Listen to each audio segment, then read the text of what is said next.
Now, going back to if you're in a situation where you're hearing certain things, you mentioned like, and how do you deal with it at an organization? And you mentioned that it's really important to have the discussion and to start being able to say, well, why are we saying this about her, but not about him? Let's use some actual concrete examples.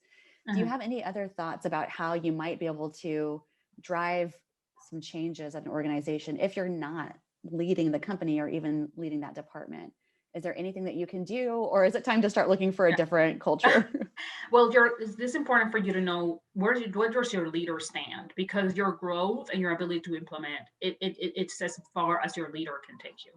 So to me, you can try to help change your leader's perspective, but if you hit a wall where you're like, Yeah. this person's not listening to me, my opinions do not matter, and I'm trying to express, of course you can look for a new job. And believe me, Yeah. with someone that is willing to speak up their mind and bring up their perspective, there's plenty of jobs out there. Never feel like you're stuck in this role because they gave me an opportunity.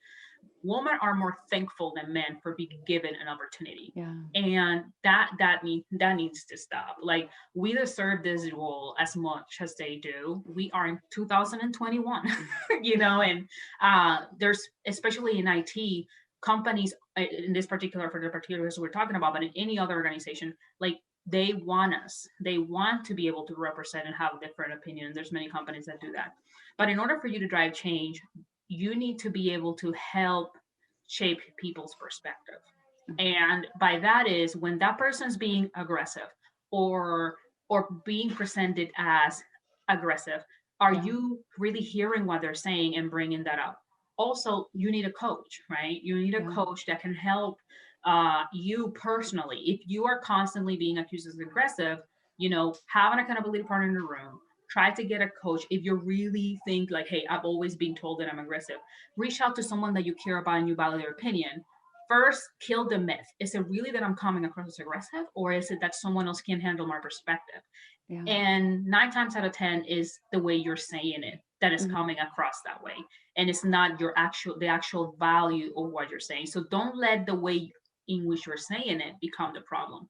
If it's someone else's perspective, the only way to change it is by having someone in the room, or a mentor or a leader, that can help them get you to where you need to get. And by having someone else in the room that can back up what you're saying, it becomes more of a credibility source.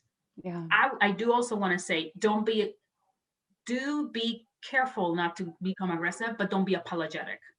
Don't Mhm. apologize for your strength. Like, we need to be strong in order to be heard. So don't shy away from those interactions, and bring other women with you. You have to bring other women with you, and Yeah. encouraging them and helping them shape that. And I'll be very honest, a lot of how you say it comes with practice. So Yeah. you have to practice, practice, practice saying it in a different way, seeing how it lands.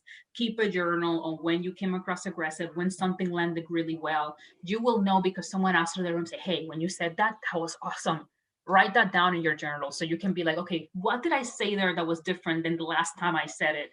And that way it'll help you keep track, and practice makes perfect. That is such great advice.